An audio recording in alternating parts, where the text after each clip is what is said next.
vault door tumbles its way here, right now, to our show that we're doing live right now here.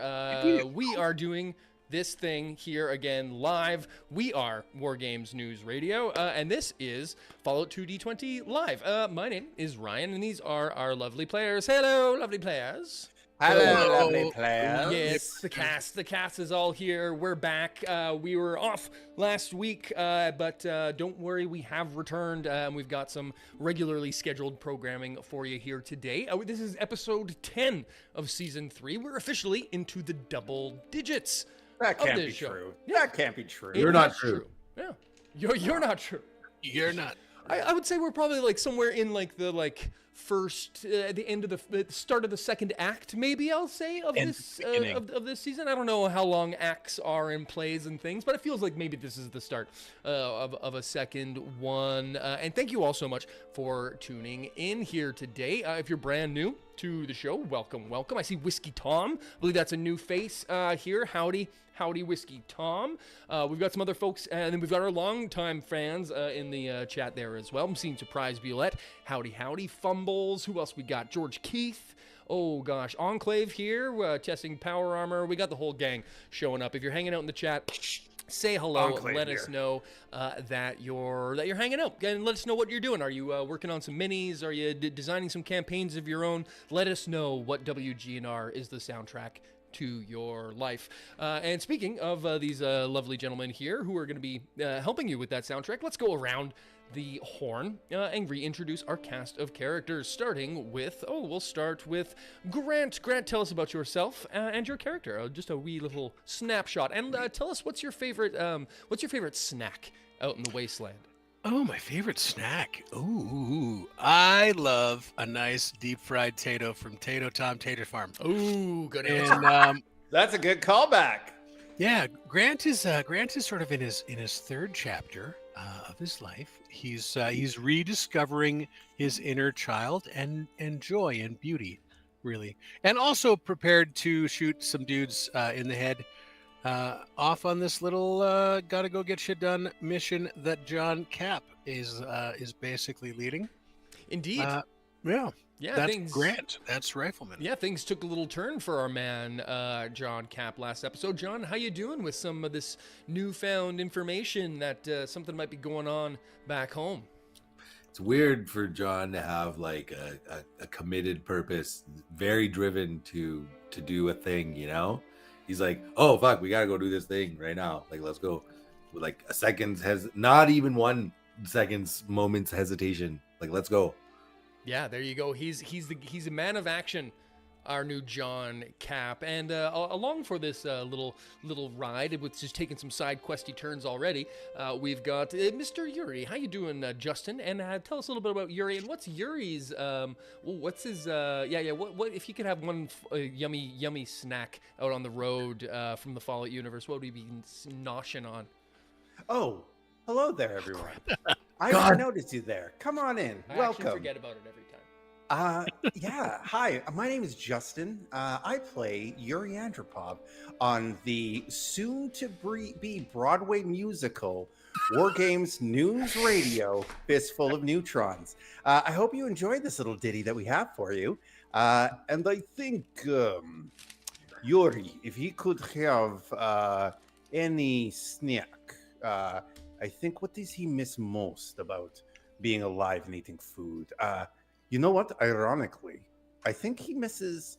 He wants chocolate chip coffee ice cream. He loved chocolate chip coffee ice cream. You were gonna Say that 10 times fast. He loved it. It's his favorite thing. He can hardly pronounce it. He can hardly say it with his dumb fucking mouth. I think Yuri has I think Yuri has a soft spot for ice cream. Very interesting. Well, I don't know if you'll get a chance. Maybe some snow cones up in the mountains here, but I don't know if you'll have a chance to be stopping off for any ice cream here because, we'll get back into what the gang's up to in just a minute here. But to tell this story, we are playing using the Fallout 2D20 system by Modifius, and we're using Fantasy Grounds to power our laptop here. Check out the links below if you want to get your hands on any of the above, and use that code WGNR10 on the Modifius web store to get 10% off any of your goodies. And of course, it is the WGNR classic disclaimer that the Fallout world does deal with some grown-up subject matter. So in this show, you can expect to deal with some violence, mature themes, and some fucking swears. But we don't go into anywhere, too icky. So get in, buckle up, and it's time to go. Because with that out of the way, let's go back to the wasteland with the ghoul, the bad, and the fugly. Damn. In our last episode, the gang returned to Longmount after a successful caravan run to New Pueblo and set up a trade route for some much-needed razor grain after shutting down Dr. Cavanero and his sinister experiments.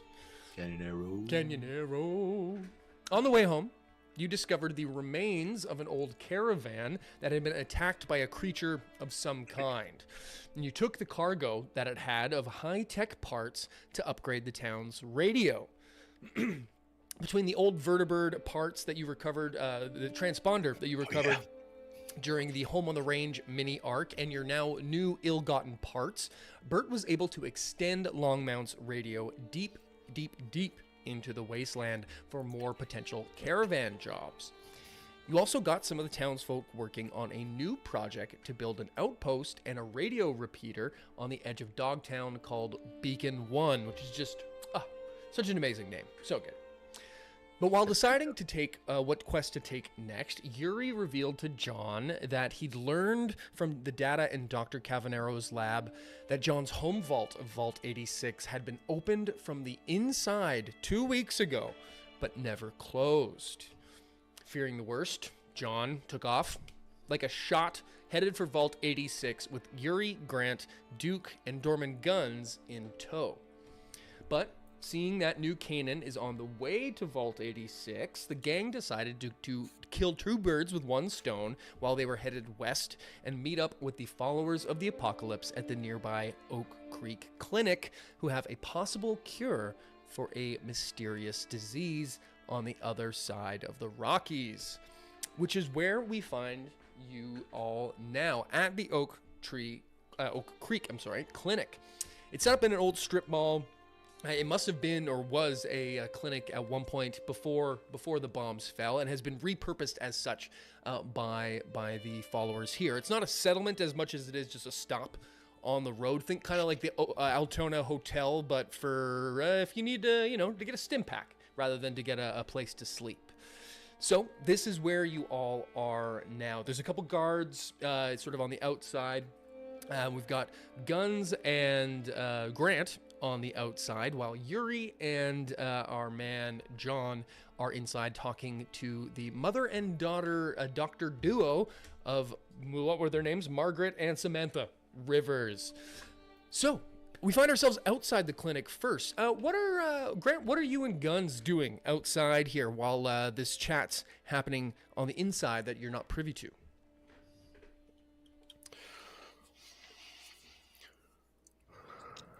Grant? What is happening? Oh, okay.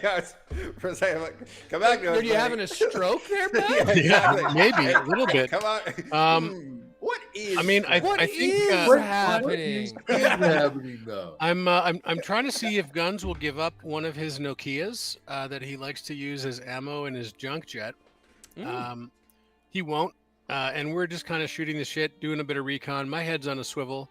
I don't know who these people are. I haven't met them before. I don't know much about them. Sure. Personally, I've heard about them, of course. So it's just Guns and I are kind of, 65% guarding, 35% fucking around. Yeah. Okay. Fair enough. I don't want anyone to get the drop on us. Yeah. Okay. So you're flying casual. Like you're making it look like you're just hanging out, but you're kind of still kind of scoping. Yeah. Scoping 100%. things about. Okay, fair enough. While you're sort of hanging out here, you kind of get a lay of the town of what once was Oak Creek. It's a smaller place. Like must have been just a stop on the road driving through, much like a Longmount type situation. But it hasn't seen much action, you can tell, in a long time. Like, whereas Longmount is a bit of a settlement now, there's maybe like a couple survivors sort of, camped on the outskirts, and, a handful of people, that have set up, now that the followers have set up their shop here, because it's, just nice to be close to some sort of hub of some kind.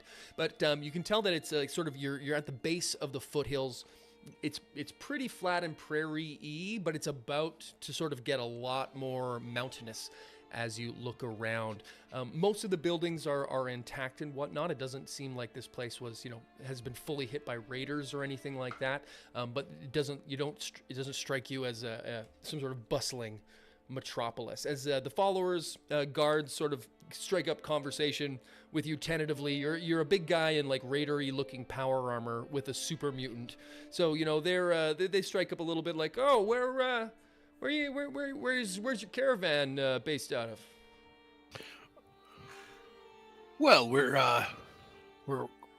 very. I'm trying to not freak them out too, because I'm aware that I'm in power armor and we're with a super mutant. Sure. Yeah, we're up in Longmount. We've called that place home for a while now, a few winters, and you should come check it out. Not that far, pretty safe between here and there. We didn't have any trouble. Oh, we might do just that. We do sort of the doctors tend to run low on supplies from time to time, so that's not bad. We'll mention it up. Do you also have anyone that sells ammunition as well? We could always use a little bit more when we have to go on caravan runs ourselves. I can probably part with a couple here myself, and I would just reach in to wherever I'm storing my 308 and give them 10 rounds. From inside the building, you hear Yuri yell up, "Tell them about the military discount! Tell them about the military discount!" And I yell back, I was just about to tell them about the extended warranty. Oh, get the undercoating. Make sure that they get the Brahmin undercoating. Always going for the upsell. We've been trying to reach you for like so long. For the extended warranty on your Brahmin. Amazing. Which is a perfect transition to cut into the clinic itself, where we find Yuri and our man John speaking to the Riverses, where we dramatically cut away at the end of our last episode. As you were talking, she was giving you the lay of the land, and you were asking a little bit about the disease that's afflicting the new Canaanites, which she mentioned as being called the phage. And then she also produced what appears to be what could be a cure, perhaps, for this phage, a what looks to be like a stim pack or like a super stim pack housing, but inside its medical, magical, healing goodnesses have been altered or replaced, hard to say, with something that is a thick, viscous, green, glowing, like throbbing, gooey goodness inside. And as she holds it up and says, "Well, this could be the trick," and well, it's a little hard to explain, but there's a little bit of you in here.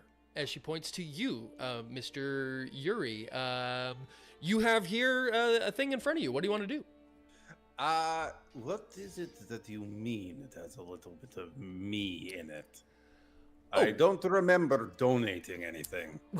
I'm speaking in the royal we, of course, but it's, as I said, it's a little complex. But the long and the short of it is, do try, please. Well, I am somewhat of a scientist myself. Well played.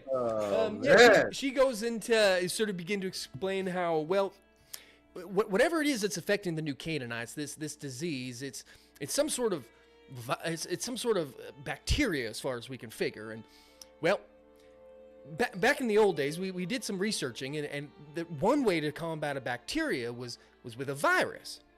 Well, they used to call it a phage, and well, that's what they've come to call in this bacteria now. It's we don't quite understand exactly how the words got mixed around, but you see, all you need is a powerful enough virus, and well, there's a couple viruses around the wasteland. And she kind of like peeks out the window and takes a look at guns looking outside. The FEV.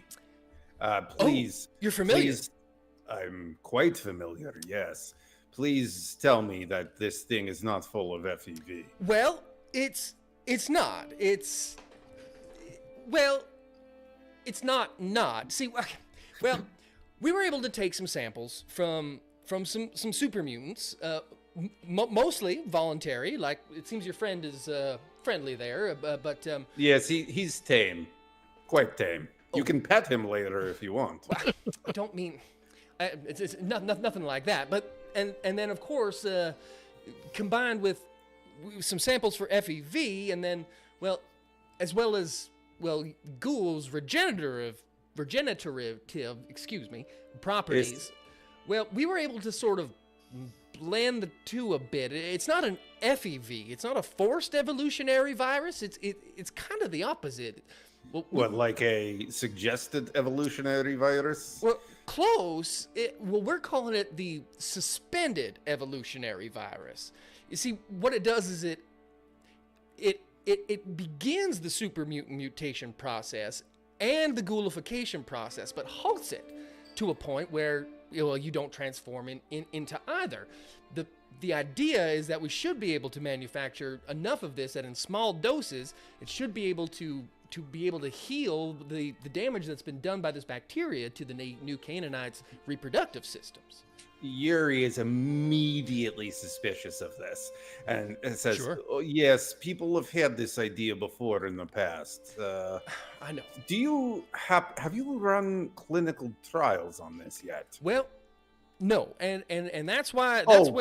Good. Well, okay. Well, we've not on an actual person. We've done some. We've run the numbers, and as far as we tell, again in small doses, it should be safe. But this is where the new Canaanites come in. We don't have the ability to tweak this or to manufacture it on any sort of scale. We were only able to, this is the nucleus here. We need them to fine tune this and to make sure that we're onto the right track, because if not, then this thing is just more dangerous than it is helpful. Yuri looks around the clinic. Does he see like a microscope or a lab setup, anything? Oh, yeah. There's microscopes or centrifuges. It's all pretty it's all pretty rudimentary setup, but like they've got a functioning, like they built whatever this is here. Yeah. So I'm going to say, may I? Please help yourself. I take the suspended evolution, the SEV. Come SEV, with me. Yeah. Come with me, Sev. I want to get a little slide out. I want to do some science on this bitch. Science for sure. Whilst that's happening, John, we cut over to yourself. You're sort of watching and seeing all of this happen. Do you have any? What are your thoughts? Sort of immediately seeing Yuri get into science mode and seeing that there's something maybe a little bit questionable with the science behind this. Well, you've never had any poor run-ins with science. If memory serves, John is dumb as a bag of hammers. Correct. So he's kind of like glass-eyed, watching what Yuri does. Like, he knows enough to know that Yuri's gonna figure something out, and he's just kind of like gonna chill until that happens, and then he can use small words to explain what he can figure out. Yeah, for sure. The other Rivers, Margaret, the daughter of Samantha, sort of looks at you at this and says, "See, I know I told you it was all a little complicated. I don't really understand a lot of how it was done myself. I mean, she's the brains. I mean, I just do a lot of the lifting, if you know what I mean." I feel that in my soul. I feel so dumb listening to them speak. It's a little embarrassing.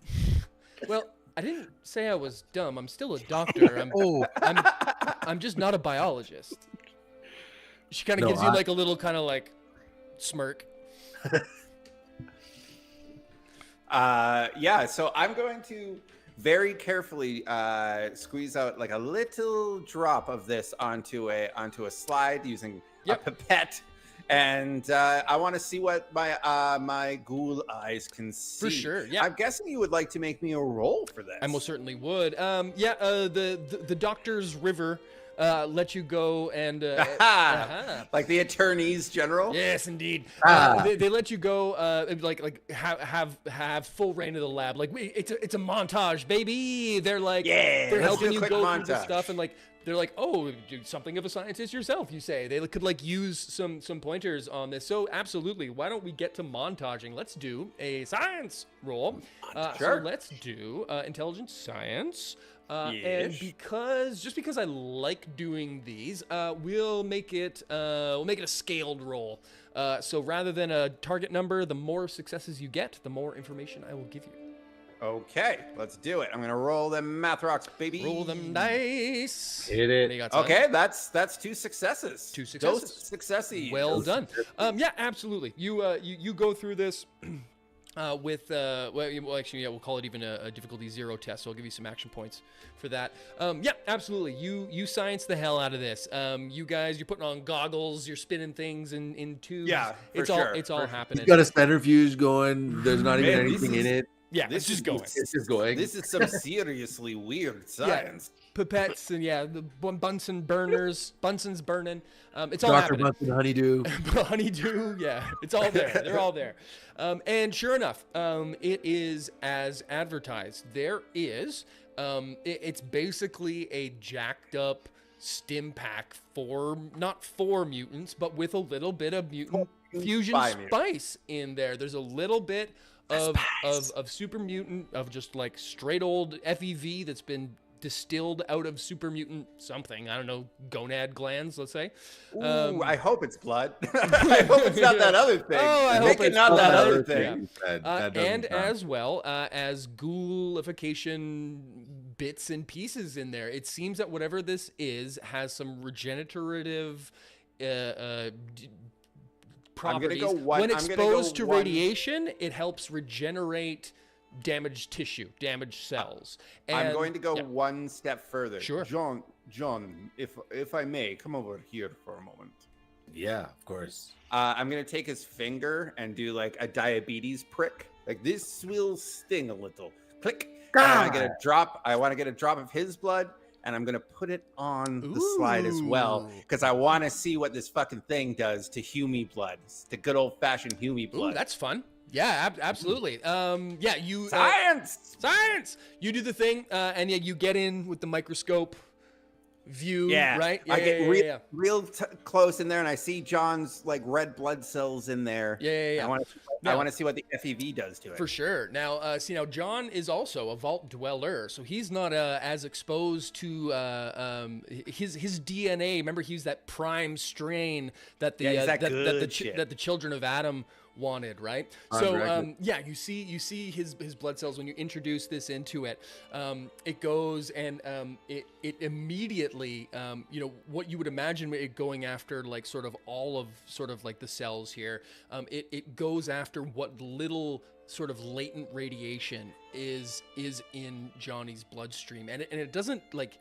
It doesn't like remove it. It doesn't eat it, destroy it, sunflower style. But it does sort of meld with it, and you can see. And fuck it, we're creating a new thing right now. It creates a green blood cell.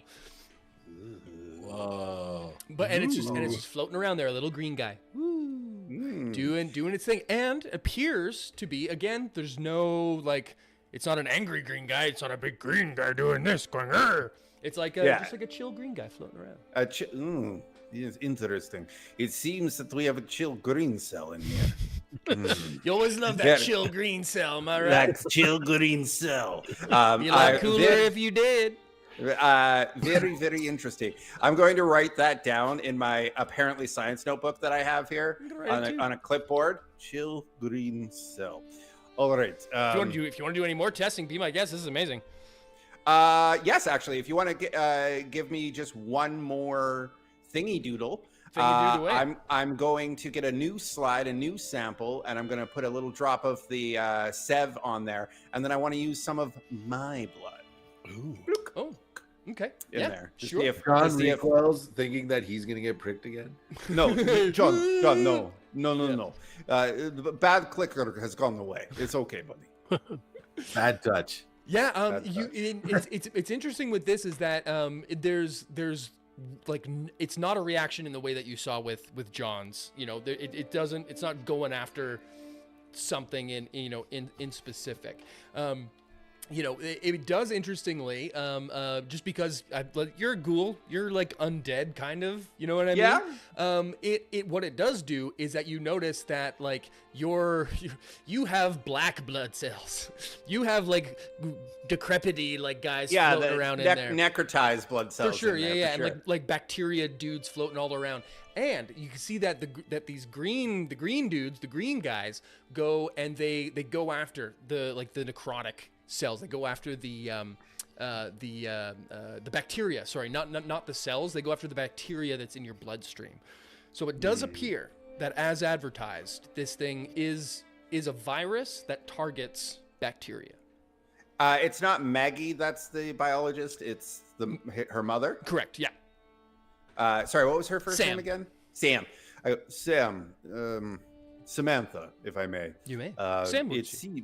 It seems here that you have created some sort of stable medicine. Now, on a small scale in vivo, on human blood cells, it does not seem to be detrimental. However, I would like to get this into the hands of a larger team, and before just injecting it all willy-nilly style and having a brand new super mutant plague wave through America. Well, no, you're right on the level with where we are. What we need is to get this to New Canaan, and it wouldn't be just you. I can't go. I know I don't look it, but I'm a little bit older in years, but aren't we all? Good point. Fair point. It wasn't a competition, but okay. But yes, but we do have Maggie here. I mean, again, as not a biologist, she is a medical professional, and I've taught her everything I can about what the next steps of what needs to happen here. And New Canaan, if anyone's going to do it, it's going to be them, at least in this part of the wasteland, and they're the ones that need it. So it's not for us to listen. I don't know how much you know about the followers, but our one of our whole deals is helping those who need it and doing no harm as we do. And that's the most important part here is that like you said, we can't get behind something. If this is going to do more harm than good, then the New Canaanites, they're going to be the ones to get rid of it. Yeah, I think Yuri probably in his travels has run into a few you definitely would. They're like traveling doctors. Yeah, for sure. So I say, Margaret, interested in doing a little road trip with us? It's not if you're interested. If I'm interested with you, it's if you're interested with me. This needs to go at one point. I mean, we're running out of time here now. This sample is only going to be stable for 7 days. 7 days. Giant fucking quest clock boom, pops up. It's only going to be good for 7 days, and we've been waiting for anyone who'd be able to help us get across the mountains. And we're lucky we showed up when you did, because it was going to have to just be me and this map. And she pulls out a crude map that you see here that has been drawn with a bit of a route on how one would get from here to New Canaanite territory. As you're sort of speaking, or as she pulls it out, it's actually Samantha who says, well, it's been a while because it's all from memory, and like I said, it's been a couple years, but the last time I made this trip it was before the fall of New Canaan, and things have definitely changed since then, and we know that white legs are still in the area, and but at least not to a level that the New Canaanites have come back to the area. So it's dangerous, that's for sure, but exactly what's on the other side, I don't know. But this is how it was. This is how I did it last time. Grant, get in here. We need to convene. We need a quorum. Yeah, we close enough. I can hear. Yeah, Hear the holler? we can say like we kind of shift. This is like the afternoon. We can say things shift into the evening a little bit. We'll go into narrator mode. You guys get together. We'll say it shifts into the evening dinner time hours, and they've set up a bit of a camp. Oh, yeah. May I, during the day, be helpful, like help repair things? For sure. Of course you can. Give marksman tips, things like that. Yeah, actually, Samantha, she's got a bunch of stuff that could like need some help. Like there's the water purifier that's just like leaking a bit. Like there's like some of the medical equipment just needs a new fucking fuse or whatever. So yeah, absolutely. You guys make yourselves useful in the Oak Creek Clinic. And Samantha and Maggie give you the lay of the land of sort of what's coming up as far as this trek. And as you're sort of talking through the evening, she's you're going through this map and going through sort of all the different options you have here, which aren't many as far as getting from one side of the mountains to the other. You're all having dinner in this sort of camped out, we'll call it like just a repurposed building on sort of the back of the clinic that's been turned into a bit of a barracks. And you're all sort of chatting, and you learn throughout the day and just through this that the Riverses at one point were New Canaanites. That Samantha was part of the New Canaan crew, but after the sacking of New Canaan by the White Legs, which were a tribe of raidery tribals, New Canaan dissipated, but now since they've come back and reformed the community.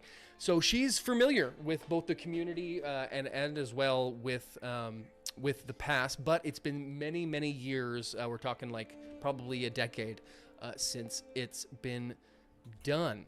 The route, what do you want to know? Well, first I want to... Oh, go ahead, sorry. Is there anything you want to do? So I'm very interested if there's still any raider activity in the area that we need to know about, either to avoid them or to go and shoot people in the face. Sure. As far as anyone knows, that there are still White Legs operating in the area. After the New Canaanites, legend goes that they defeated them in retribution for the sacking of their homeland, and since then have just kind of wandered around in sort of roving bands. So they're out there, but where exactly, no one's 100% sure. Okay. John, this might add a little bit of a pit stop on the way to the vault. This is your mission, my friend. It's your time to lead. What kind of a bastard would I be? Let these ladies go out there all on their own. Oh, what a gentleman you are. That's We raised you well. Thanks, Dad. Yeah, Head out. thanks, Dad. Turns around and walks out. I'm gonna go to my room. Yeah, I look at Samantha and I say, "Yeah, kids, these days." Tell me about it. Well, I mean, at least the route that I took there was, well, you take Highway 40 from here, and it takes you to Iceberg Pass, and then it's off-road, literally off-road, through the mountains, and then it's to a little town. The only stop that there was on the way was called Steamboat, little town there. And then from there, it's just another 2 days into New Canaanite territory. So the whole trip used to take about 4 days. Fuck! If there's not a guy called Willie at Steamboat, I'm going to be I'm going to be very disappointed. Oh my god! Don't give me ideas like that. All right. Well, I think we have our marching orders. I don't need much sleep these days, so if you will allow me the use of your laboratory, I would like to continue my research for as long as I can keep my eyes open. Oh, yeah. Absolutely. Go ahead. So I think that's what I'm going to do in the night. More science. Do more science. No, you're more than welcome to do anything you want. But we only have a limited amount of that supply. So be careful. And when you're not using it, make sure you keep it in. You've got like a cryogenic fucking cylinder thing with like a strap on it. Just make sure it stays in there when you're. It's very temperamental. I understand. Wait, hold on. Like explode the temperamental? No, it's degrading. I mean, this is all a very experimental thing. I mean, we need to get it's before long. It's not going to be a viable sample for anything. Whatever it's doing. It's. I mean, I'm not actually a scientist, Justin. You can't fucking ask me these kinds of questions. It's going to expire. I don't know. It goes bad. Yeah. Okay. He's All gonna right, yeah. explode? So Describe that process to me. No. yeah, can you? No, I explain won't to because me, I can't. Genetic retrovirus. Listen, I didn't make up but a also, fucking I won't. disease and the cure for it. So, and I don't know what I'm doing. So, yeah. Rifleman is going to take the opportunity. If Yuri's going to do some science stuff, I think we had a bit of a hike to get here. I'm going to trade off with guns. We'll do some sort of daytime and then evening shifts to keep watch. Sure. Otherwise, I'm snoozing. Yeah.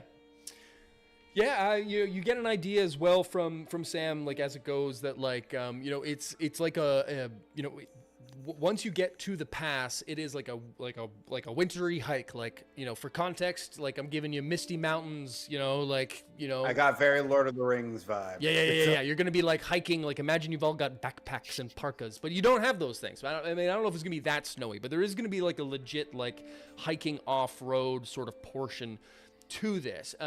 So it's in a way kind of good you didn't bring a NOLA perchance.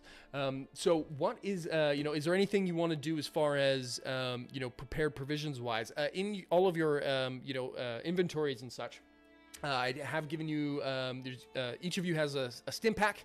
Yuri, you've got a couple as per all the stuff you grabbed from Hondat when you were leaving town.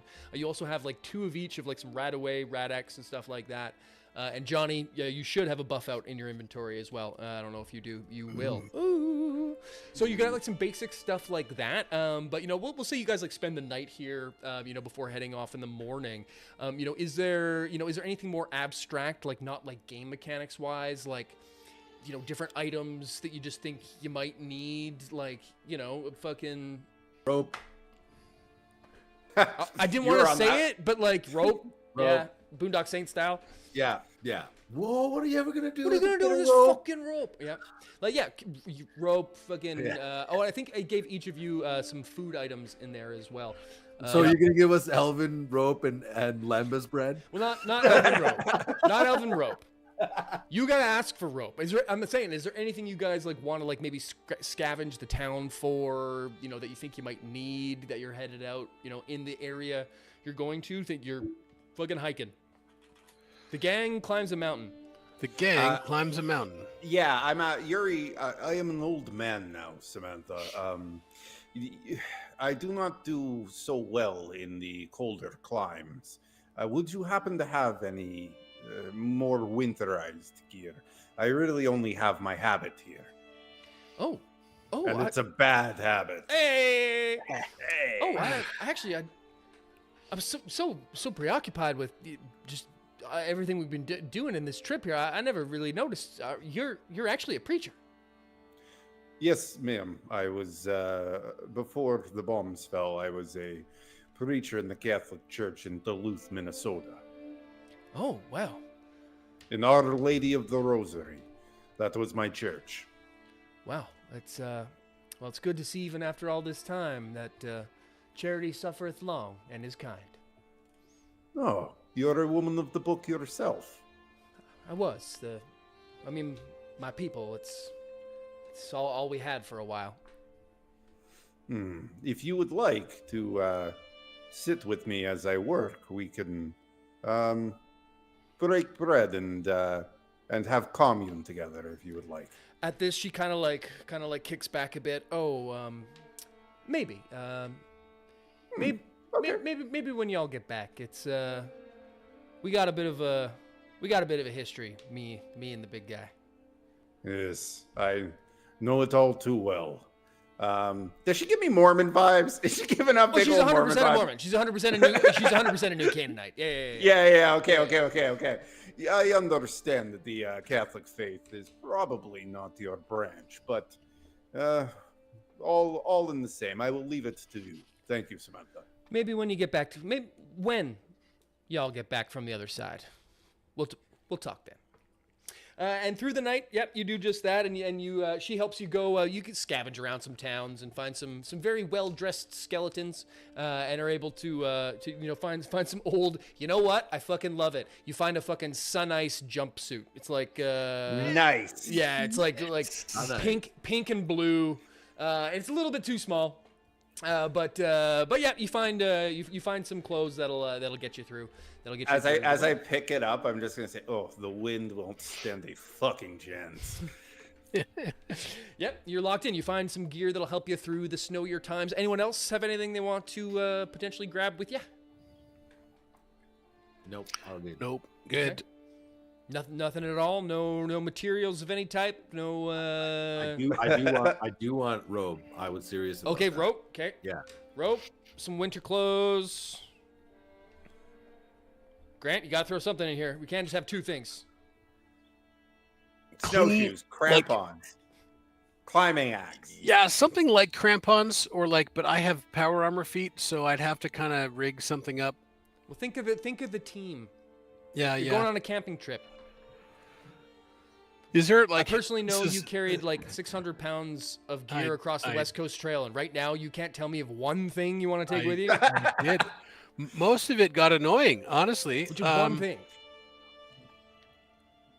The biggest blanket that they have. A blanket, very nice. A large blanket. A large blanket, amazing. 3 things, one from each of you, amazing. Yep, you guys, have some dinner. Speak with the couple of patients that are there.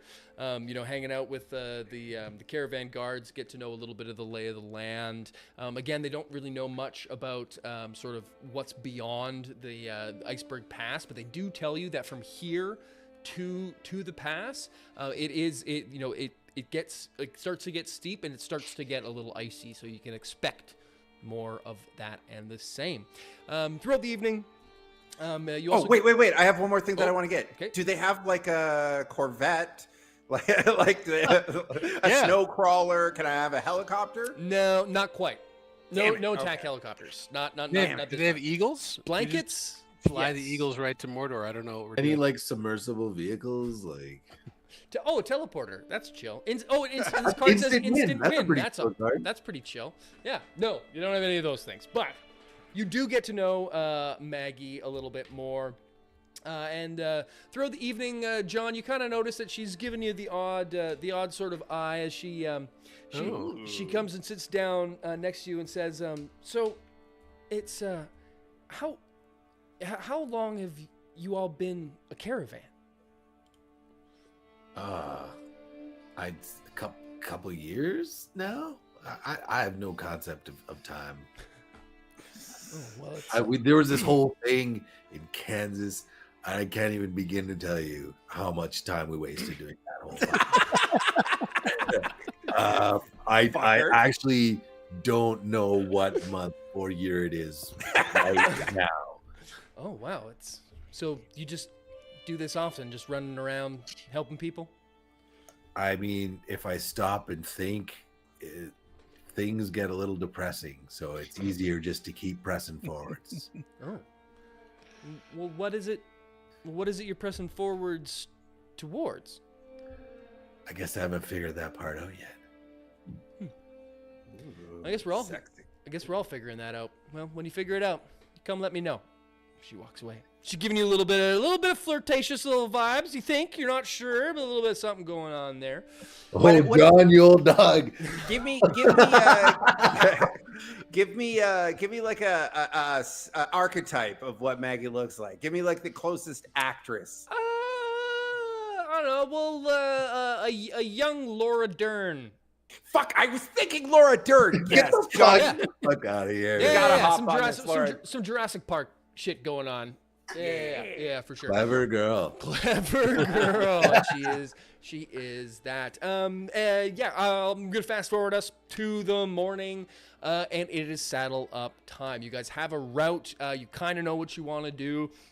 The 3 of you plus guns, one scrappy dog, Scrappy Doo, and your new compatriot Maggie are all sort of at the front where you guys pulled up to this place, and it's looking like go time. Samantha's there with y'all. What do you want to do? How do you want to do this? Is there any sort of, again, you have to get to the pass. Is there any sort of specific way you want to try to get there? You know that if you follow the highway, you'll get there, and it will take about 2 days to get from here to the town of Steamboat. I think we steam right on through to Steamboat. Yeah. I would propose that I go a little ahead of the group, so you can still see me, but I maybe can forward spot anything, and raiders might be less interested in fucking around if they see power armor coming their way. I don't hate it. This is a good call. I think Yuri got up a little bit early and prepped some like hot Blamco or whatever, hot chocolate powder, and passes it out. Says, "Here you are. Wake up, Maggie. I think I have something to tell you." I got something to say to you. Well, I was waiting for someone to do for a first fucking Maggie May reference. Well done. I did so. I stayed up throughout the evening, and I found out a few more things about your little virus. Can I spend some action points to create a truth? Ooh. What is going on? I will allow it. Going to allow it. I'm going to spend. It's going to be a small. I was going to truth. say it has to be within limits, because if you're like, and then it Instant win. Yeah, if it's instant win, yeah, exactly. Yeah. I would like to spend 2 AP to declare instant win. Thank you very much. And the game's over. And that's Thank a you. wrap on Now, season 2 3. AP. We'll see y'all with whatever we come up with next. Yeah. No, I think Yes. I think with my science-y night, I am going to create the truth that there does not seem, as far as I can tell, I've put them in the centrifuge, like artificially sped up like the aging process, et cetera, et cetera, et cetera. It does not seem to produce any long-term like mutagenic effects that I can tell so far. Yeah, I will allow that. You spend 2 action points to learn that this thing is you know what I'll call it? I'll call it stable. Yeah. It's not. I mean, it still has a shelf life or half life maybe, because it's radioactive. But it is. It's not like it's not mutating itself. Like once it does what it's supposed to do, it appears to stop, at least in its current form. You have done very good work here. This is incredibly impressive given the resources that you have. Well, thank you kindly. It wasn't the easiest thing, as mentioned. It took at least a year, but like I said, it didn't come without its sacrifices. Well, let's get it into the hands of the people who need it the most, then, shall we? That's the plan. All right, that's all I got. All right, there you go. Well, we are then heading off on the road. See, as you're sort of getting all suited up here, John, you got your rope all sort of lashed around you there, and as you do, as you got it sort of tied up, Maggie comes up and taps you on the shoulder and says, "Were you planning on just leaving a trail the whole way?" And you see that your rope was just dragging off like a solid 20 meters backwards, just not tied off on anything. He's like, "Oh my god." That's embarrassing. Oh man, do you believe I'm responsible for keeping people alive? And oh my god. Oh my god. You've just got toilet paper on your shoe? Yeah. And you just take it and Guns just comes up. He's like, "Well, that was embarrassing," and walks away. And we're going to get going with that note. Let's make a travel difficulty test. Going down, I have the list here. We need to take a look at how difficult this test is going to be. So the question, the first that I need to ask you, and they get more difficult depending on the answers, is the journey along a established trade route between settlements? No. Give you a no. Are the PCs, that's you, familiar with the area? We have a map, but not really. John, did you come through this way, leaving the vault? Oh yeah. No. Okay. I did No, not. we're gonna go no. Actually, you know what? I will give you that because you do have the map. It's not necessarily reliable, but as far as you know, you're familiar with the area. Better than not having a map. Better than not having a map. Yep. Is the area under control of a friendly faction? Kind of, until we get into Raider territory. I'm gonna give you a no on that one. Okay. At least unknown. Has the group been given good directions, or do they know of prominent landmarks to aid navigation? Yeah, for highway. sure. Yeah. I will give you that, absolutely. Are obstacles in the path easily avoided or circumnavigated? Not that we know of yet. Yeah, I'll give you guys a question mark on that one. So you know what? We'll say it's a difficulty 3 test. And how would you like to go? If you go slowly and cautiously, you'll reduce the difficulty by 2. But if you go extra fast, then you could increase the complication range. Your options are cautious, normal, or hurried. I think normal. My vote. Yes, there is a time clock attached to the sample, but it should be stable enough. So we what? don't 4 go days. slow. We have 7. Yeah, you're looking. It's kind of like a two-day leg sort of trip. If we get caught up with something, we could always hurry up later, but True. we shouldn't go slow now, probably, just in case. Okay, fair enough. Well, then in that case, it's going to bring it to a difficulty 2 test for you folks to do. So, who wants to do the endurance survival test? I can't remember who's got the highest stats. Ooh, that's not me. My endurance Well, sucks. My survival's okay. It would be me, but I'm going to actually step up to John and say, my friend, this is your rodeo. You're in charge. I think you should lead the way on this one. Okay, I'm spending a luck point. Okay. Okay. Oh, that's smart. Yeah, good. That's what you got. If every tool you have is a luck point, then Yeah. Hell yeah. Luck survival, target number is 15. Oh, that's spicy. That's a I'm great Nice. target number. and I'm gonna buy one extra dice. Oh, actually, you can't. You actually can't buy dice for travel tests. I did Oh, not. I did not realize that before. okay, cool. Well, you know what? Screw it. We're gonna do a life. Here we go. Luck. I'm gonna Survival. buy a truth that I can die. Yeah.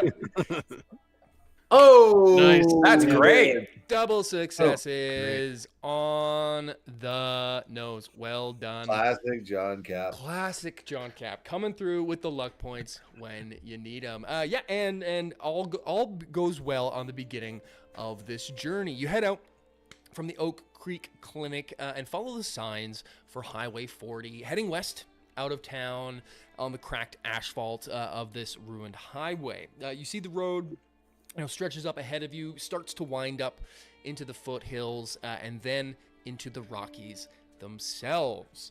You're only a few hours on the road where you do sort of feel a little bit of it gets a bit nipply with some of the wind coming down the mountains as you're sort of going up the elevation. And the I rolling feel hills, fine. How good does this thing look? Wow. like I'm wearing nothing at all. Stupid sexy Yuri. Yeah, and you just keep rolling up, and sooner than later, these sort of the sort of rolling hills and the more sort of prairie-like scene gives away to sort of rocky and craggy outcroppings as you head up towards the mountains. The scenic pass of this highway, is littered with all these half-buried, cars and heaps of ice and frozen vehicles on the side of the road. Some of them careened down, these massive rocky cliffs below. But as you go, it continues to wind up, and you get to a part of this highway here where, it's a large stretch where you can see that these boulders have sort of fallen down across the path. There's a little bit of snow falling down at the moment. It's not radioactive like the ashfall that you were getting further down south, but you can see here that this stretch of like this winding super highway, like 6 lanes long. Imagine the Golden. Yeah, that's exactly what I was picturing in my head. Yeah. Golden, British Columbia. It's a beautiful drive. If you have to do it, our American viewers. Quite lovely. It is quite lovely. I mean, it's like a big superstructure bridge, like not bridge, but like highway, Fallout 3 style fucking super highway, right? But like these massive boulders have fallen down and like put these like big fucking holes. Did a massive boulder just fall on Yuri's desk? I don't know what's happening. Yuri, are you in Switzerland right now? There was a big landslide in Switzerland, guys? I got hit by a boulder. And he's such a pro. He didn't even cry. Didn't even say anything. Nothing. Didn't even flinch. I was just like, I don't know what that was, but if I keep talking, was he expecting that? yeah, All right, and we're back. some high quality Foley work in this episode, gang. Where if I say boulders, shit actually falls. It's okay. Are you okay? I'm fine. Oh, yeah, just like a small rock goes bouncing in front of the other. He goes, "Ooh, that was close." That was close. Good thing I'm wearing Precisely this high-vis vest. Yeah, exactly. You can see that like that some of these holes have smashed in. Some of them are open. Some of them are like just like a little bit like this. Some of them are large. But some of them have been like. There's also like this sheet of ice in parts that's like iced over some of these holes. So it's like a whack-a-mole fucking structure with all these icy cars and mounds and shit all around it. You can see just on the other side of this is something that you recognize, Yuri. You haven't seen one of these in forever. It is a caravan tie. You would use these way back in the day for like different companies would have different colors, and they would tie them on to different markers on the road post to let you know you're on the right track, kind of thing, right? Kind of like a hobo sign kind of shit, right? Yeah. For sure. You see on the other side of this fucking whack-a-mole stretch is a sign for a hiking trail that says Iceberg Pass to Steamboat, and it's got a blue ribbon that's been tied on it that you recognize as once upon a time belonging to the Blue Ridge Caravan. This is Jonathan Grant. This is very fortuitous. It seems that at one point in time, this pass has been secured by the Blue Ridge Caravan Company. If they still exist, they will have maintained this route through the mountains. That sounds fantastic. I think I've heard about those guys. Indeed. Please lead the way. I am very excited. Well, this could be an excellent business opportunity for Longmount. Could be indeed. But first, you're going to have to get to the other side of this shitty bridge. It is icy. It is pockmarked. It is all kinds of shitty. It's going to be a bit treacherous to get across. How dost thou want to get to the other side of this thing? We'll say it's like just like a long stretch that kind of bends to the right, and there's like sort of a one-sided sort of rocky cliff on your left, and then to your right, it's just fucking sheer mountain goat falling into your death shit. Grant has something to say. I have a tire iron, and I'm gonna smash the ice up and sort of kick it off with my power armor legs. Okay. To make a less icy path. Oh, you're gonna kind of be the minesweeper. Yeah. Going through the thing. I'm gonna tie the rope to all of us. There you go. There's my boy using his big brain. There's the rope. Don't tie it to me, because if I go falling, I'm gonna yeet everybody. You're gonna yank all of us. Yeah, okay. Only the that is true. Yeah. Folk are gonna be tethered. I'm too heavy. Yeah, you are like fucking 900 pounds. John will be at the front of the human rope tether. Oh, the human centipede? Yeah. I did not. As soon as I said human, I'm like, fuck. Don't say centipede. No. Don't say centipede. Don't say centipede. Don't say centipede. Human centipede? Yeah. 100%. Yeah, you take the rope and you tie it on to your human and super mutant-y, and even canine companions as well. And as sort of you go up and with the ropes, Maggie looks at you at this point and goes, "Okay, I actually take it back. The rope was actually a pretty good idea." See? Yeah, lady. I take it back. Okay, yeah, it's pretty dumb. Ties herself off and gets Duke all tied up as well. Okay. So you want to try to clear a path through the shitty bridge. Yeah. Yeah. Okay. Let's do it. Let's say we'll make it kind of a series of tests here. We'll let the gang help out here as well. To kind of like sort of, as mentioned, some of these areas are like just patches of ice. Some of them are patches of ice that are covered over a massive hole that if you stepped on it, it would smash. So we'll say first and foremost, and we'll make this a group test. So anyone can lead it and anyone can assist. But if you want to do like a perception survival to kind of sort of get a scope of the lay of the land to then kind of decide how you want to do this. Yeah. We'll make it a difficulty 3 for you to be able to figure out where's the best sort of starting point. Okay, I'll roll normal. And would someone else like to throw an assist? Yuri, is that you? Perception survival? Yeah, that would be me. Yeah, for sure. All right, here's my 2. Oh, heck yes. Yeah. Okay, that's 2 successes. Okay. Off to a good My start. target number for perception survival is 14. So not bad. Let's see. Better than my 9. Oh, great success, yeah. baby boy. Yeah.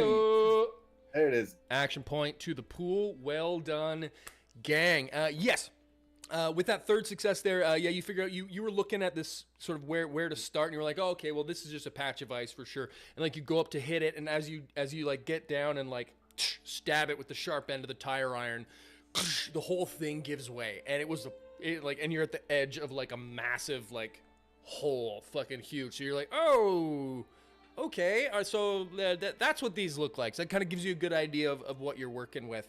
So you're able to kind of figure out, sort of at least at the very beginning, which ones of these is a hole, which one's just an ice patch. So you start sort of breaking your way through them.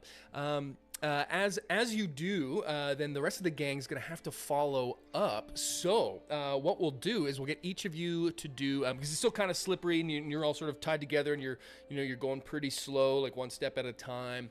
So we'll make it a agility athletics difficulty 1 for each of y'all. Okay. Including riflemen? Not you, rifleman. Got it.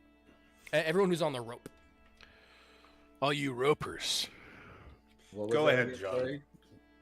The test? Agility, what did I say? Agility athletics. Agility athletics. Oh, easy peasy. Johnny's pretty good at athletics, I think, right? 16 target number. Oh, 1 success each. Okay, that's good. That's what you needed. Well done. There we go. Okay, here we go. Yuri's not good at this. But 1 success will do. Okay, you got it. You got it. Okay, now, actually, Grant, if you want to do a roll for old Dookie boy. Yeah. Agility is not great, but athletics is not bad. I'm the -1 my mod, so I'm not rolling 2. Well, you roll another dice. Doesn't matter. You got it. Oh, right. Sure. Yep. Yeah. Never mind. And then for our gal Maggie. Don't die. Uh-oh. Okay. Leave it to the... the NPC. As you're going, actually, we didn't get an order of march. Where were y'all in your tied off order? John's at the front. Mm-hmm. I think Guns will be at the back to be our anchor, just in case. Tracks. Yep. Also, does Guns need to make this roll too? Oh, Guns does need to make this roll. Thank you. Not that I'm not trying to play against myself. Yep. No, you're right. I forgot about trying Guns. to I forgot about kill Guns. Guns? Guns is fine. No, Guns is is fine. Guns is fucking I dancing got it. across the ice. Yeah, he's a-okay. He's fucking Elvis Stoico out there. Yeah, he's doing his thing. Okay, so yeah, so I guess it'll be Johnny, Maggie, Yuri Guns. Yuri Guns. Duke? And I guess Duke would, I think I canonically said was next to Maggie, but which is convenient because she begins to slip and fall. She's like, what do you do? Roll to save. What do I do? What do you want to do? Narratively, tell me, what does John do? He's gonna get down like flat against the path and like reach down as low as he can to grab her. Oh, okay, yeah, I like that, John. You get down and like immediately down prone. Yeah, down prone for sure. She falls, and she starts to slip and goes through one of these holes, and just like looks at you and like reaches out the hand. It's just like one of those, right? And then she goes. It's a cliffhanger. Yeah, it's a cliffhanger moment. We're doing a cliffhanger. And so she goes, and then like she starts pulling you too, but then you just go, right? You just and as she's pulling you, you like slide across the highway and like you hit up against the edge of the fucking highway wall. I don't know what you call it, like a Jersey barrier type deal, right? And so like you like boom slam into this, and you got like the rope hanging down now with her sort of like hanging down here by a thread, and Guns plant. Yeah, Duke also starts to go down the hole, and Guns just like fucking starts to pull. And John, give me let's make it a strength athletics test, difficulty 2. Okay, luck point first of all. Luck point first of all, sure, absolutely. But then I want to buy an extra dice. Yep, you can buy some dice. Do you want to buy it from me? Yeah, so from you. I want to buy it from you. I want to buy it from you. You know. So you can do the re-roll for the perk. Yeah. Exactly. Yeah. All right, here we go. So that's 3 dice then. 3 dice, luck athletics. Here we go. Oh, nice. No, you gets it. You nail it, but with a complication. But I can re-roll. But you can re-roll. Yes, indeed. Re-roll the 19. Re-roll. Better than a 19. 10. Nice. Done. Juicy. John. Successes. Yeah, as John hits not up today. the embankment. Yeah, not today, Satan. You reach down and like Guns is pulling, and like you reach down and like the rope is starting to slip because she's like dangling there, and like as the rope comes undone, you get it. You get the grip. You get the cliffhanger grip. You get her. Kaboom! And Guns pulls, and Guns now just like over the shoulder, yeet! Fucking like gives it his all, and you guys just whoa! Like fucking out. She comes out of the hole, and it's like when you lose a tug of war, everybody falls back. Or you win the tug of war, right? Everybody falls back. It's one of those, like everybody dominoes. We did Way the to plant, Guns. Way to plant, Guns. Oh, you're a lot heavier than you look, John. I was worried you were about to say that to our friend there. God damn, I gotta lay off the gram and Tata John, Tata Tom. He's been feeding me all them potatoes. God damn it. Oh no, whatever you're doing, don't stop. Maggie says as she like comes to her feet. Oh my God, thank you so much. You saved my life. I mean, I was not gonna watch you die today, so thank you for staying alive. God, you have a way with words, John. You're welcome, I guess. She's kind of dusts herself off. It's like, oh, and Guns comes up and picks her up and says, just like literally picks her up, and ties her now off like right next to him and says, "We're not doing that again." You're on toddler leash. Yeah, 100%. And as the gang gets across, chop, you're able to... Rifleman? Yeah. Can he be standing there? Even the wasteland looks pretty when you're looking at it alive. And that is the perfect moment to take our halftime break as the gang gets to the other side of Shitty Rock Bridge and sees the That's sign. canonical. That's canonical. Yes. It's written on the map now. Yep. Shitty Rock Bridge. Shitty Rock Bridge. Shitty Rock Bridge. It was on the map that Sam gave you guys when you left. It was just right there. But yes, on the other side, you now see this caravan tie at the end of your first day of your trek in Iceberg Pass. And we will come back to see what the gang is up to in, we'll call it, 10 minutes? 10 minutes. 10 minutes. We will be back shortly before 10:25. Stay tuned, gang, as the gang are heading up into the mountains as night descends in the Rockies. We will be back in just a couple minutes. Stay tuned. Tell your mom, tell your dad, everything's gonna be okay. Okay, bye. Love you, bye.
And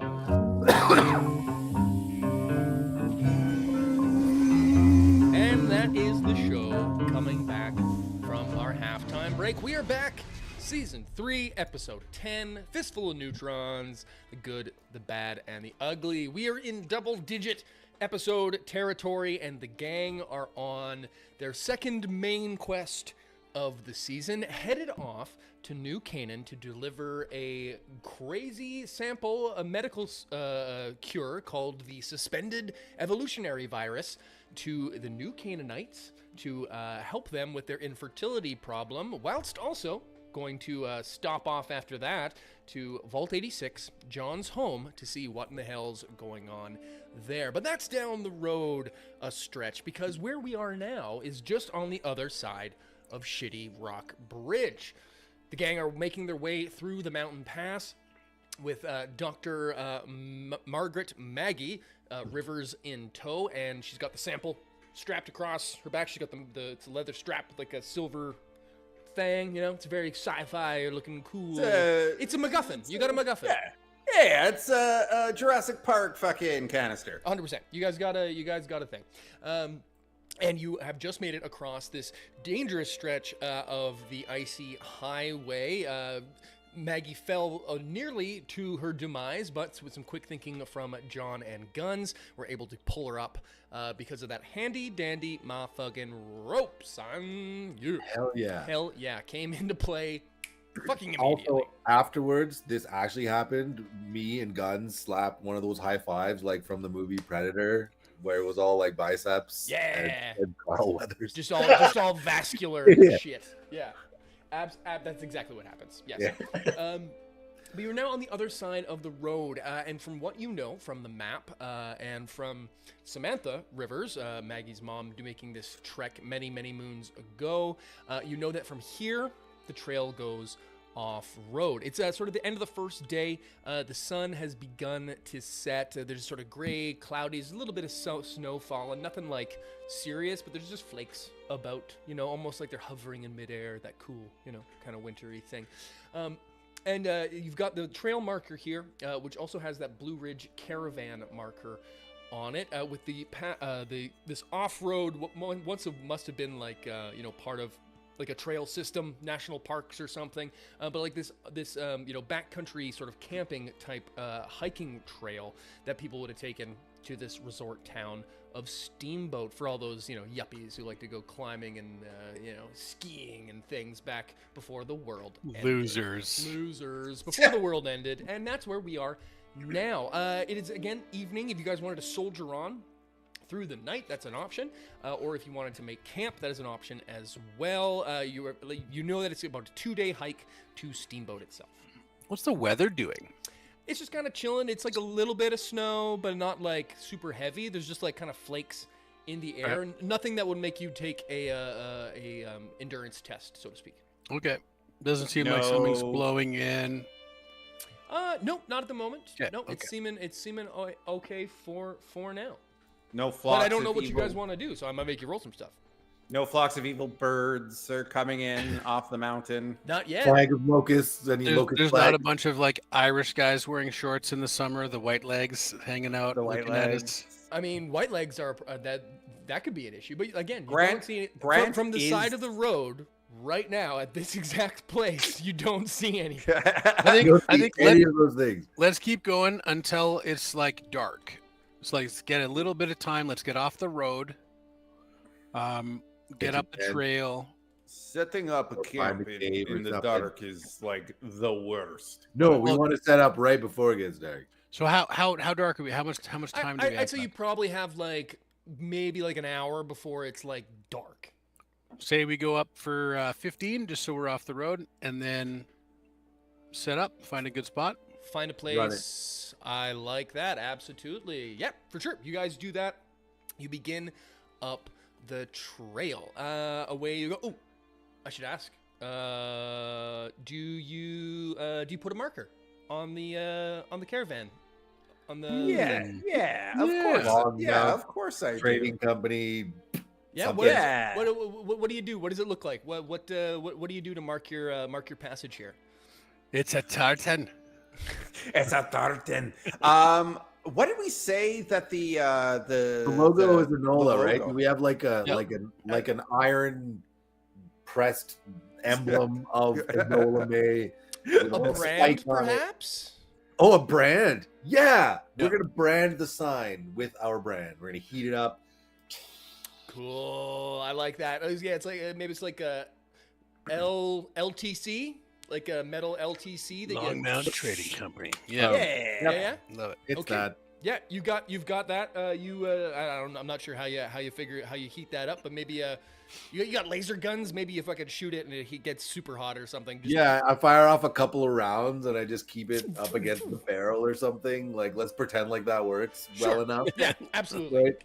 Canonically, I think that's dope. I don't know, or you start a fire or whatever. Either way, you fucking you on the road sign above where the Blue Ridge tie is. You mark your passage as being traversed by the LTC, and up you go, and away you go through the mountains. It's you're actually doing the thing now. So we'll make it a sort of another sort of group travel test, but I'll just sort of set the difficulty here. Difficulty 3. If you fail, it's not like, oh my god, you didn't find a place to camp. But it'll just kind of give me a better idea of how to paint the picture of your camp scene. How bad of a camp it'll be. Yeah. Depends What the conditions? What the conditions are? So how does the group want to do? Oh, actually, sorry, I should check it out here. The camping rules are. Oh no, sorry. This is just for you guys. Just for your little test here. Just give me this endurance survival group test, difficulty 3. I know it sounds like a high difficulty, but don't be scared. How do you want to do it? I'll lead the way on this. Endurance survival, I'm pretty good at. My target number's a 9, so I don't know if I should even assist on this. So I'm gonna roll 2 dices and a crit success. Nice. Off to a banging start. Grant, are you assisting? Can Duke assist? Sniff out a nice spot to camp? Yeah, Duke Whoa. can lead the way. He starts doing that dog thing where he goes to like lay down and he starts Yep. circling around. Yeah. He's My actual dog does that when she's about to take a big dump, but yes. What when you got to find the right spot. yeah, but between Yuri and Duke sort of following along here. Yeah, give me a roll for Duke. Endurance survival. That's a success. Oh, that's a Oh, wow. Critical. Hey, That's Crit. good. what? Yeah, I give him a Duke's pat fucking found it. behind a pat I don't know behind what it the is, but he ear, found it. a scratch behind the ear, and a big pat on the side. And this is a good place to rest. You're right, Duke. Yeah, absolutely. You guys find a sort of up through the mountain pass.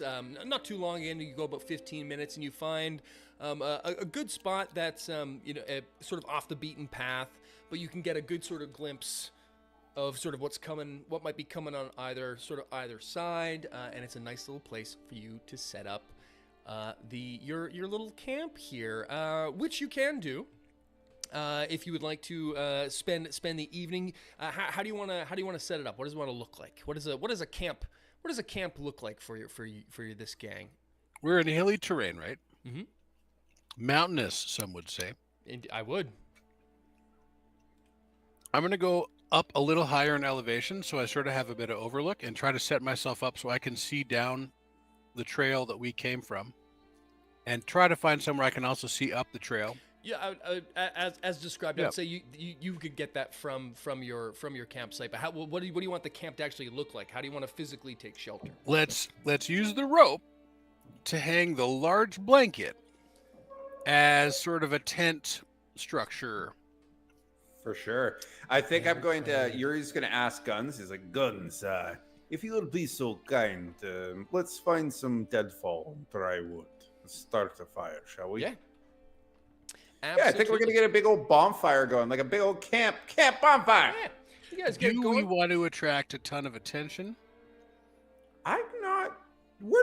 We haven't run into anything yet. We'll set watch. We're I not think. gonna. That's fine. Yeah, It'll probably be fine. The night, Jonathan, the night's going to get a little bit cold, I It believe. is getting chilly. Is it dark and full of and full of tears. No, John, the night is going to be a little bit cold, I fear. Perhaps someone you could help keep warm for the evening, huh? You don't gotta tell me twice. Yeah, this is young Lord Dern we're talking about. If you don't marry this woman, I will.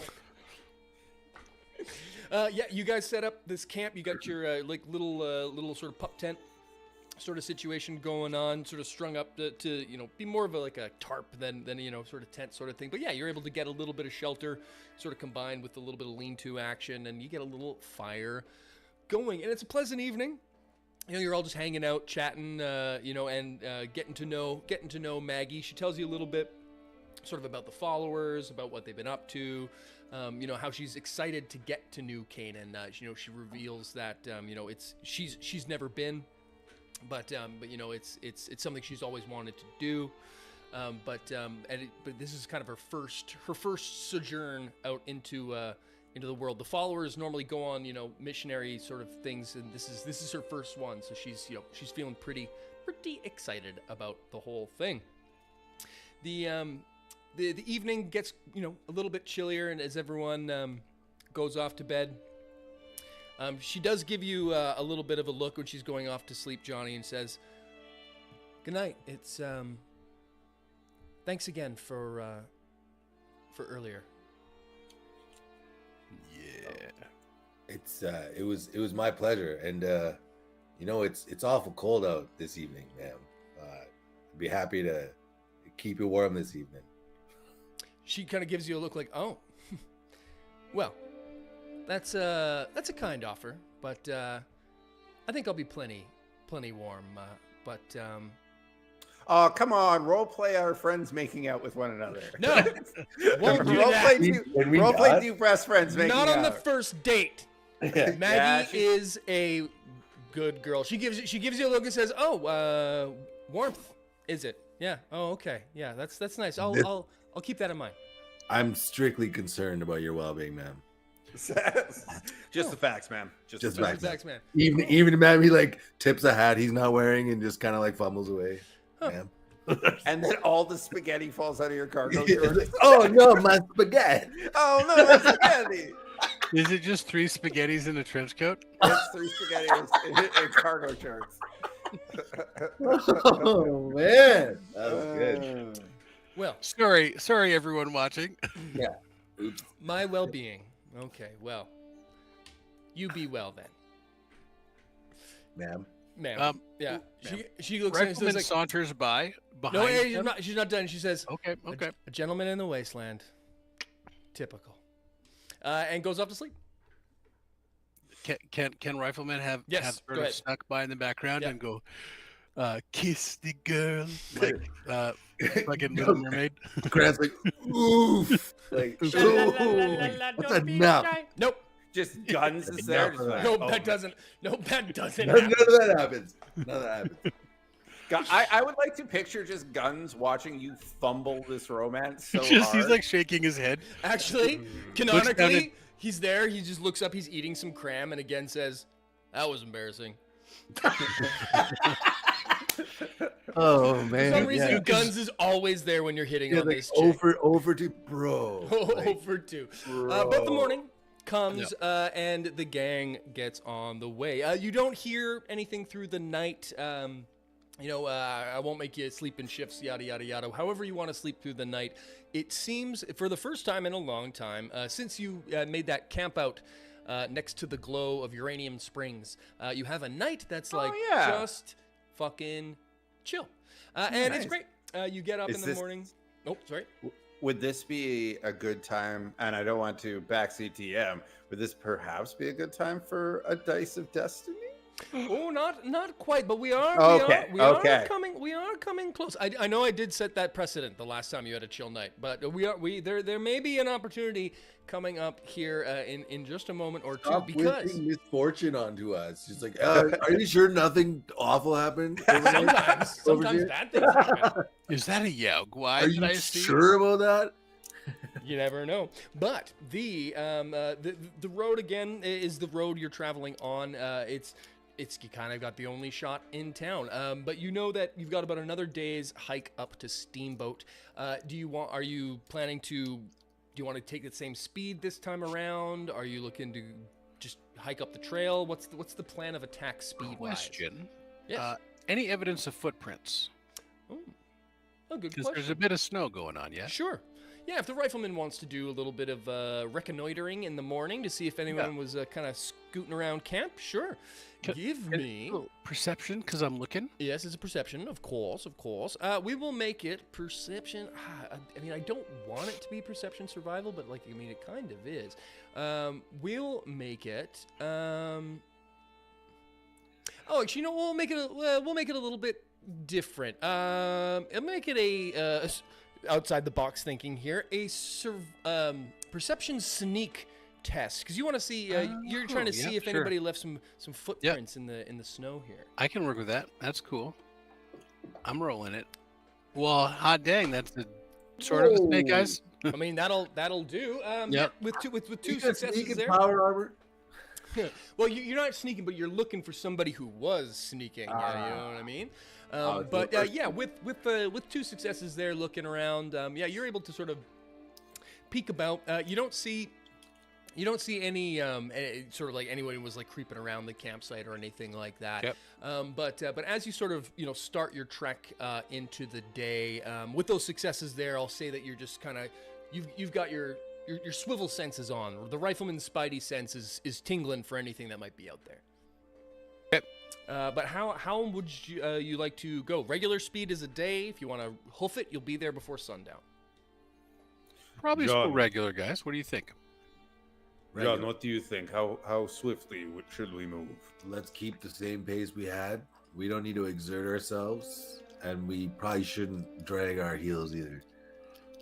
Yeah, fair. Absolutely. Yep. You keep on keeping on. You're not so much in the... are you still keeping team tied off? You're not like as much on like super like falling steep, rocky cliffs, but you are, it is a steep incline. If somebody fell, they would tumble for a bit. Let's say we're still tied up then. If falling would be catastrophic to any one individual, then let's just say we continue to be tied up. It wouldn't feel good, and it would like take some time to get like you'd have to get the person back up. Themselves like all like yeah, for sure. Okay. Yeah, no. We're the rope stays. The rope stays. Absolutely. Okay. I remember marching. I remember falling. God, one man army. And away you if go. Rifleman goes first, he's gonna sort of get the snow a little parted. Yeah, human snowplow. Yep. Mr. Plow. Mr. Plow, just get a fucking cattle guard attached to you and just away you go. Lovely. Well, as you guys are traversing throughout the day, again, it's a pretty. I won't make you do another travel test. You guys did so splendidly on the first, but you know where you're going at this point, or you have at least a good idea. This path leads to Steamboat. And it's seeming good. You're seeing signs that are pointing that way. Steamboat Springs, it seems, was the name of this town before the war, but the Springs part just seems to have been forgotten at this point. But you see these signs on the old trails that have rarely ever been used. You can see its old name is still there. But as you're going, you see a few hours further down the road. You can start to see it a little bit every now and then when you're taking sort of some turns. You can see it off in the distance, but it's, you're doing lots of switchbacks to get there. You see this sort of area at one point where you're coming in the trail. You can see that it's been sort of washed away by, not washed away, but there's snow, like a big, like sort of like mountain of snow across the actual trail. It's not unpassable. Like you could climb over it, you could go sort of around some of these ruts that are in it, but it is a bit of an obstacle here. Rifleman, with your perception-ness that you gave me before, I'll give you something for free here. Look sort of up you've got this sort of area ahead of you, and you can kind of see up in the distance. There's definitely an avalanche has happened here, but you can see that like you can't tell if there's something up there or if like there's like a cave or something, but like there's something's catching your eye off where this avalanche started. Okay. How far away roughly? I'd say it's like up in the hills, like probably a good like a steep sheer climb of like vertically, probably like, I don't know, 100 meters. So probably like not like an easy, there's a trail. This would be like if we were to go check it out, I'm going to check it out through my rifle scope. Sure. Yeah. See if I can see anything better. You take a peek. You're scoping out kind of. I'll say you're kind of scoping up the whole area as a whole, but as well as sort of where this avalanche originated. Give me. We'll make this a perception survival test, and it will be difficulty 3 to suss out this avalanche zone. I'm gonna spend a dice. Okay. And it. I'm gonna spend it. Spend it like Beckham. Count it Spend as that. spent. We'll give it to you. Thank you. Sweet, good. Nailed it. Holy Fucking Nailed it. No need for rerolls. No need for buying things. Just making it happen.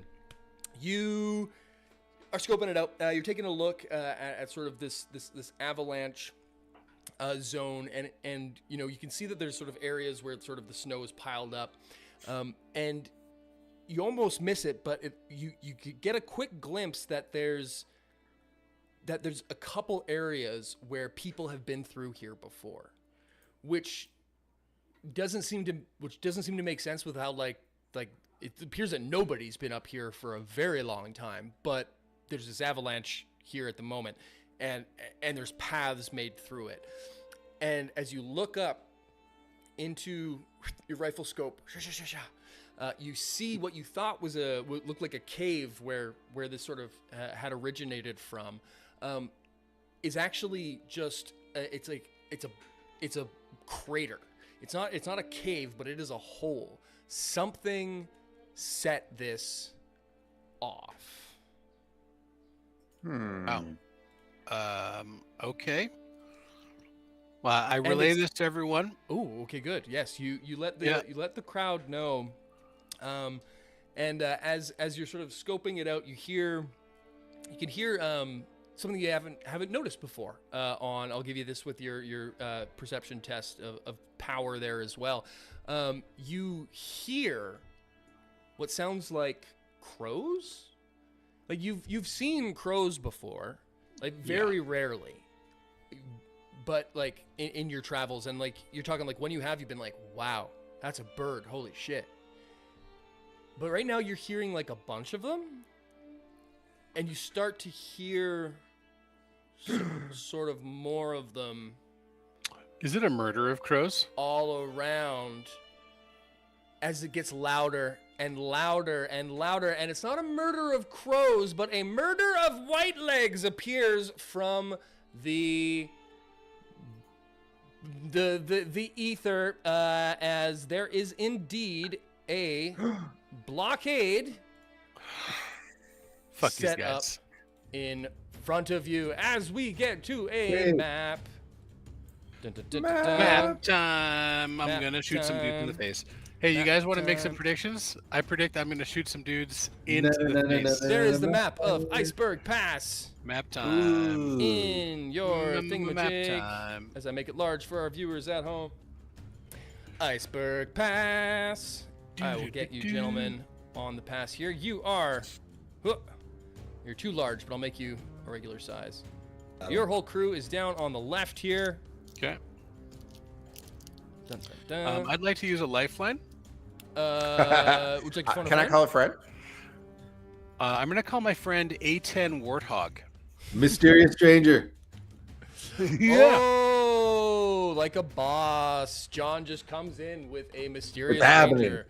Spending, what do you spend for that? A luck point? No. Spend a luck point. Oh, you spend a luck point. Okay, yes. I spent a John luck has- point at the very beginning. and it has to be, that is the trick. It has to be at the very beginning. That is a weird rule. but I like it, and I like that you remembered it because it's what's happening right. Yeah, fuck it. I'm like, I'm not messing this opportunity. Here we go. Yeah. As we get, there are 6, which I don't know. 6 why. hostiles. There we go. 6 hostiles Uh-oh. appear all around you. I don't so. love that for us. I don't love that for us. No. Oh, wait, moving them around. 3, 4, 5. Have you guys seen Ronin? I guess there's 5 of them. Yes.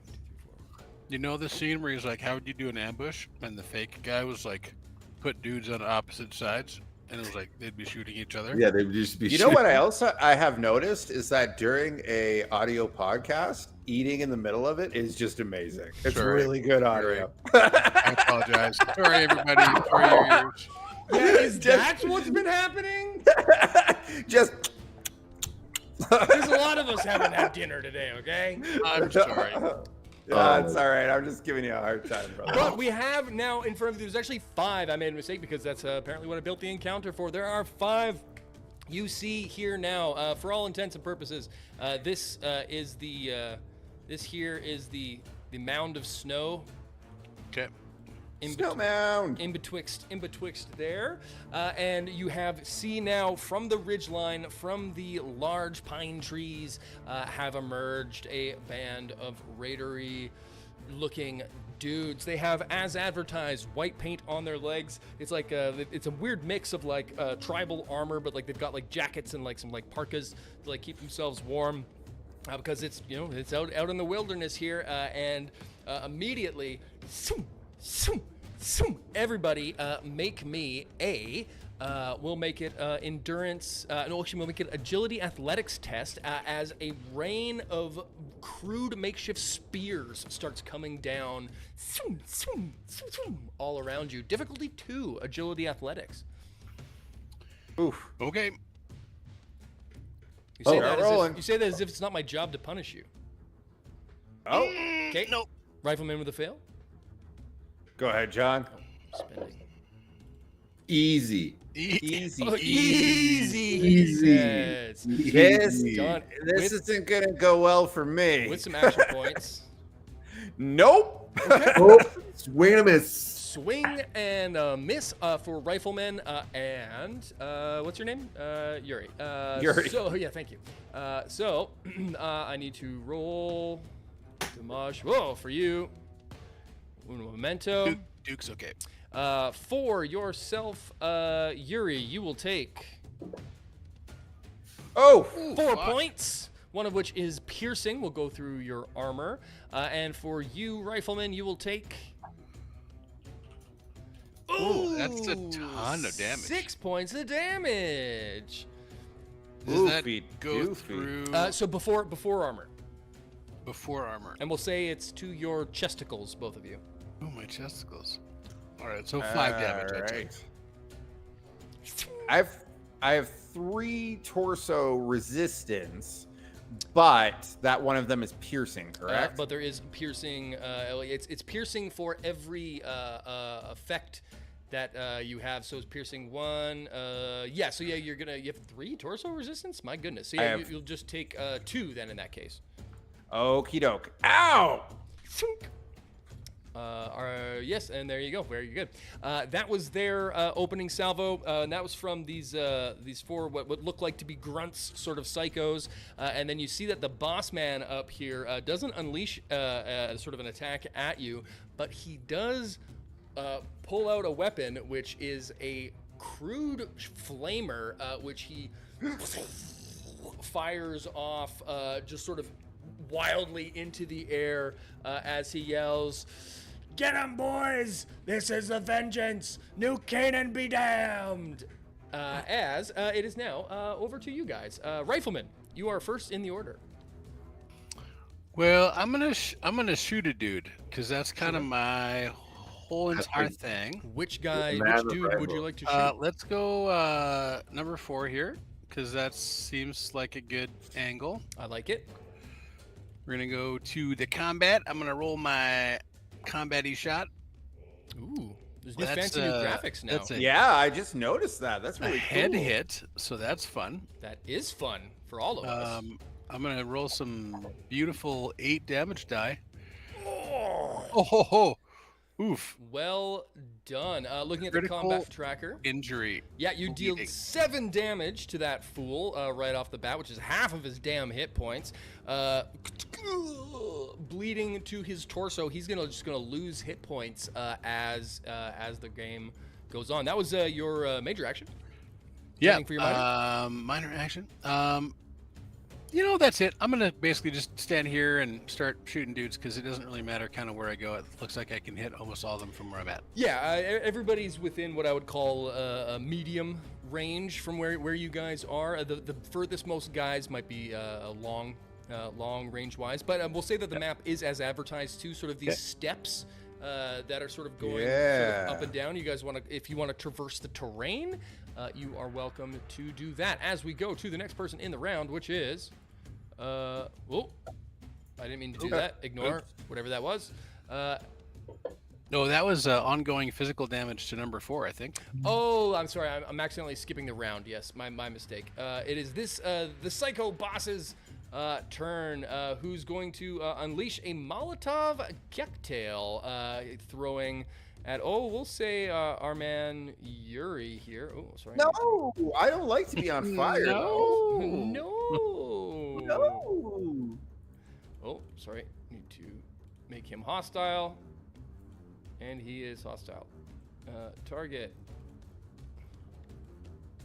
Where's Yuri? There he is. And suck Molotov. No, I don't want to. Oh, you're gonna suck Molotov. That'll happen. Ouch. You will. Ooh, you're gonna suffer 3 blast damage, and you are currently on fire, sir. You got a little bit of blast damage on you at the moment.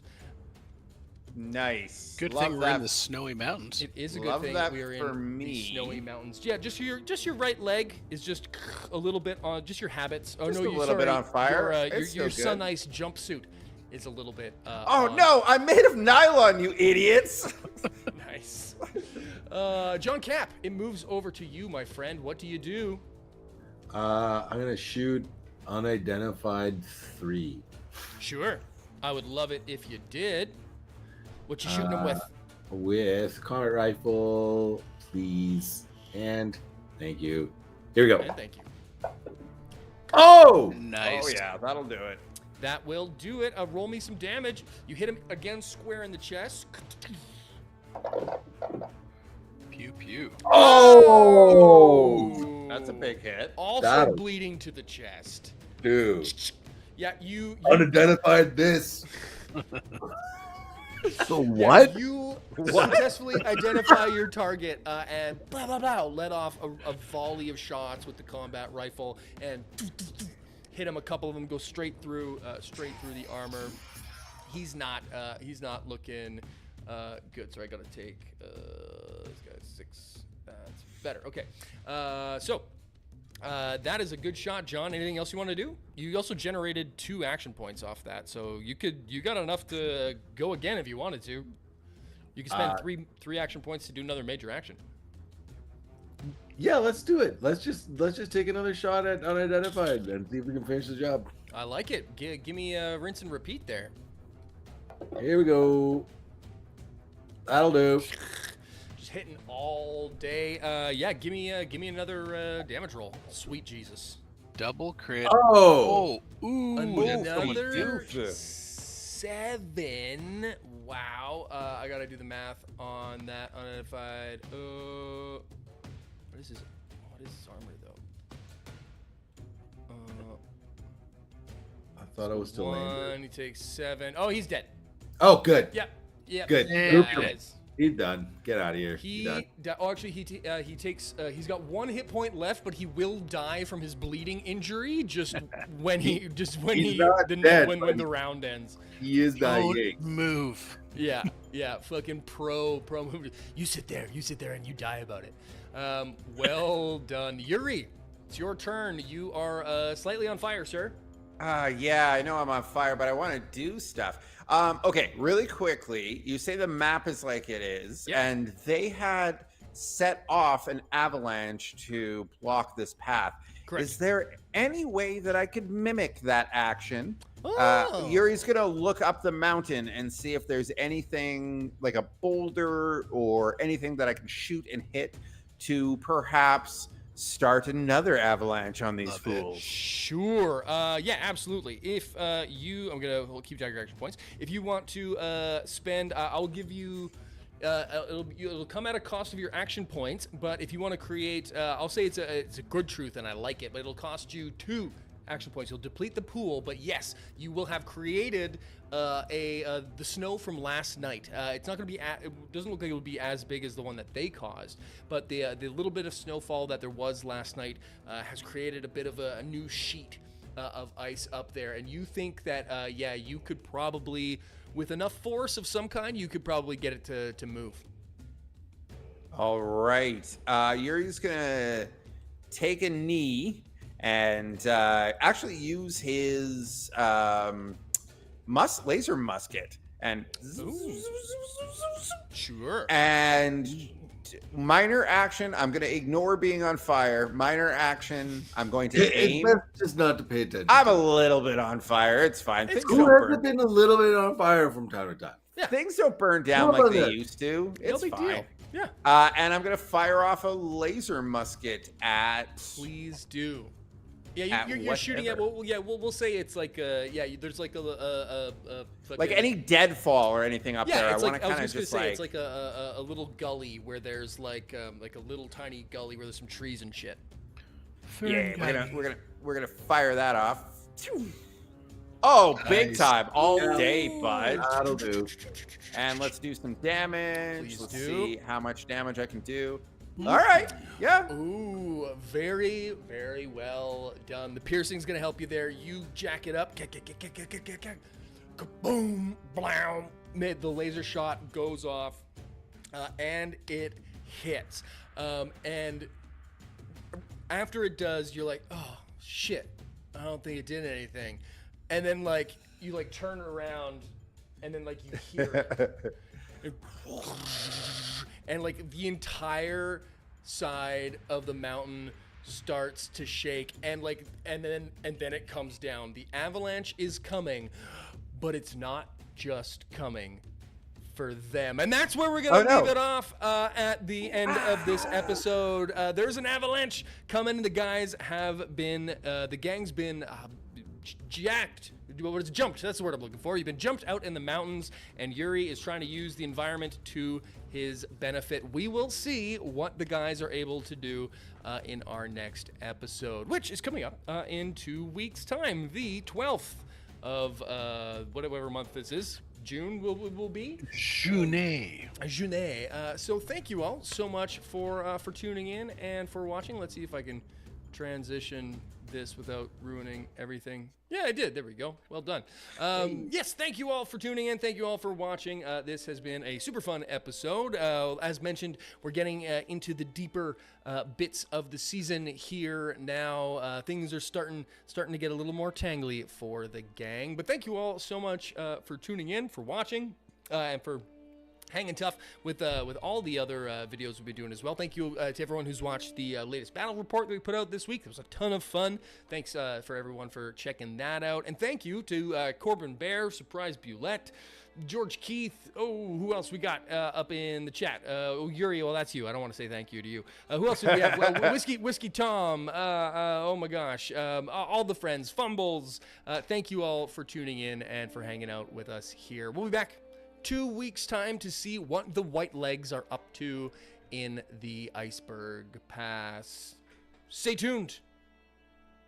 Keep your eyes on the skies, because we'll be back. Okay, love you, bye. Okay, love you, bye. Thank you.